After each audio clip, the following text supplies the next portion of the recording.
Ang gagawin ko naman ngayon ay magtitesting po ako ng standby generator.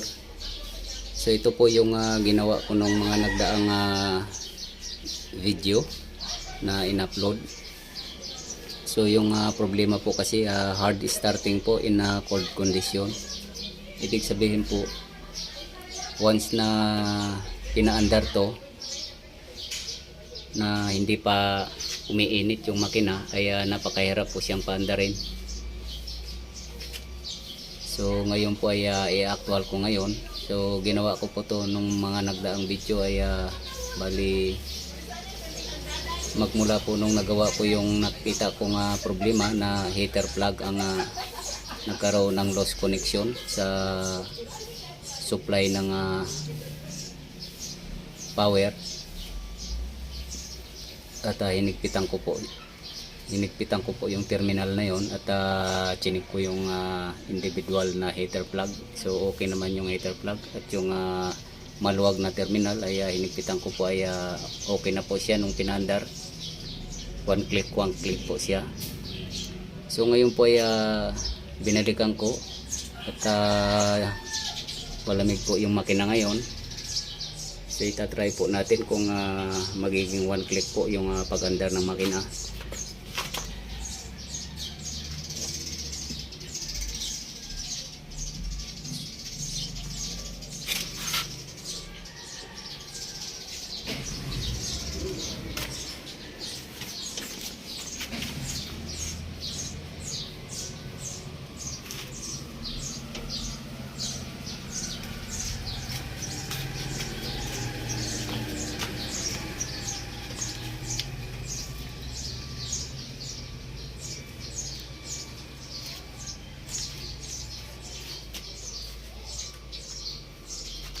So i-try po natin. So ito po yung pinakaunang start. Ito po laging kino-complain ng may-ari.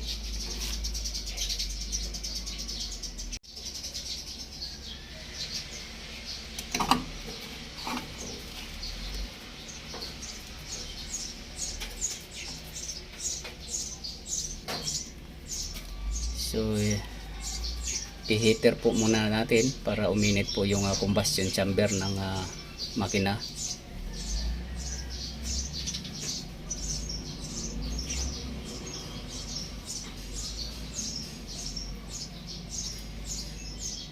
Pakaliwa po yung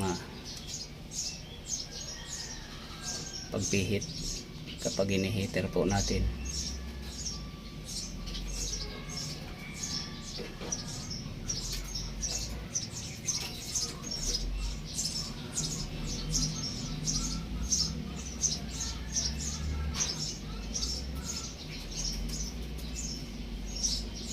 So dapat po one click po siya pag once na i-start ko.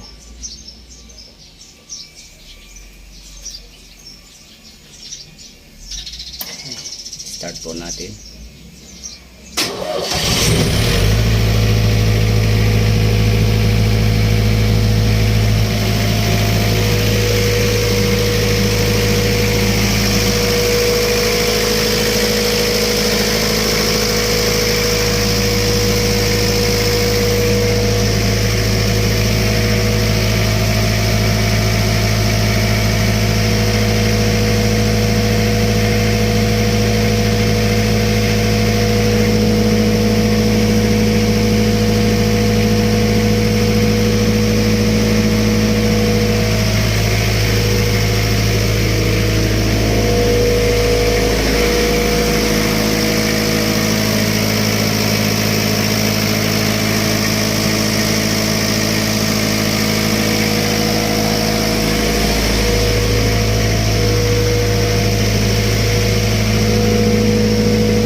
mapapansin po natin ay one click po siya. So liban po sa okay na po yung starting, wala na po siyang kahirap-hirap, one click na po siya. So kailangan din po siyang minomonitor. Dapat once na umandar po ay naka 60 Hz po yung setting dito, kasi kapag tumaas or bumaba ay magkaroon po ng problema dahil 60 Hz po yung ano natin dito sa Pilipinas. At itong voltage output dapat 220 dahil 220 volts po yung kailangan ng supply. So yun po yung titingnan din natin, hindi lang po yung andar dahil baka mali-mali na po yung reading output dito. So wala na po naging problema. So dapat po kasi pag start ng umaga ay one click po siya dahil yun po yung naging problema. So yung naging problema po talaga nito yung maluwag po yung terminal ng heater plug.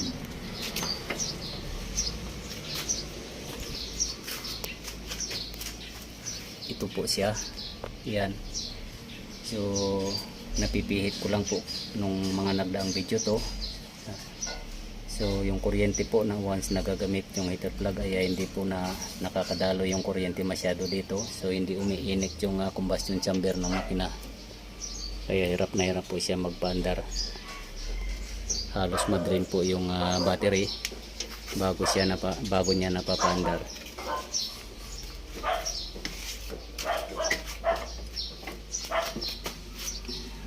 So start po natin ulit.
So ayos na po siya.